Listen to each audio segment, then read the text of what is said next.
நாள் 27. இழந்து போன ஆத்துமாக்களுக்காக கண்ணீருடன் கதறி அழுங்கள். கிறிஸ்துவுக்குள் பிரியமானவர்களே, கதறி அழுகின்ற சவாலின் 27ஆம் நாளிற்கு உங்களை வரவேற்கிறேன்.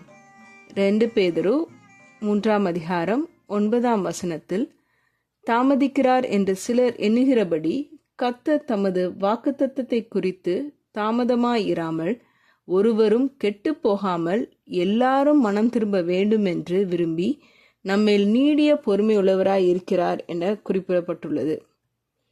ஆத்துமாக்களுக்காக போங்கள், மோசமானவர்களுக்காக போங்கள். இது இரட்சணிய சேனை 1865 நிறுவிய வில்லியம் பூத் அவர்களின் போர்க்குரல்.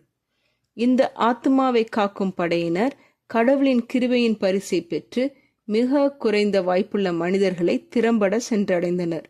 அவர்கள் வெற்றியின் ரகசியம் என்ன? மனதை கவரும் சுவிசேஷ புத்தகங்களா அல்லது வாதமிடும் திறமையா? இல்லை, அவர்களுடைய முக்கிய ஆயுதம் உருக்கமான ஜெபம். பூத் பலமுறை முழு இரவையும் ஜெப கூட்டங்களுக்காக அர்ப்பணித்து இருட்டின் அதிகாரங்களுக்கு எதிராக போராடினார். போர் வீரர்கள் ஜெபத்தில் போர் வீரர்களாக இருக்க பயிற்சி பெற்றனர். அதில் ஒரு விதிவிலக்கு கேட் மற்றும் மேரி ஜாக்சன் என்ற அதிகாரிகள். 2 ஆண்டுகள் உழைத்தும் ஒருவரையும் ரட்சிப்பிற்கு அழைக்க முடியவில்லை. விரக்தி அடைந்த அவர்கள் பூத்திடம் வேறு பணி கேட்டனர். அவர் அனுப்பிய பதில் டெலிகிராம் 2 வார்த்தைகள் மட்டுமே: கண்ணீரை முயற்சிக்கவும்.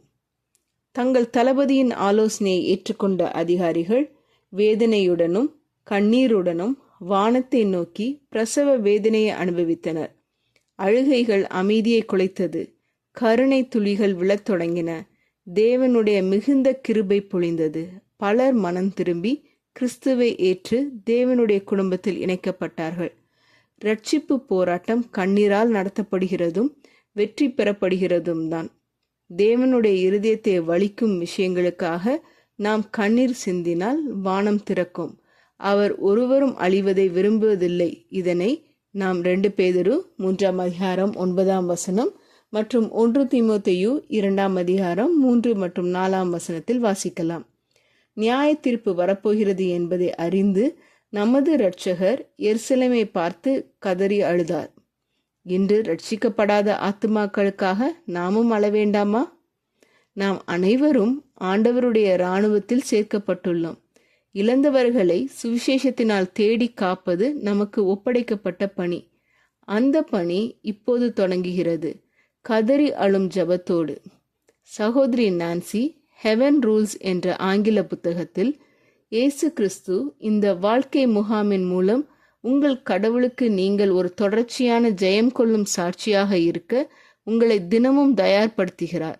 இவை அனைத்தின் வழியாகவும் முழு பயணத்திலும் பரலோக இல்லத்தை அடையும் வரை உம்மோடும் இருப்பார்.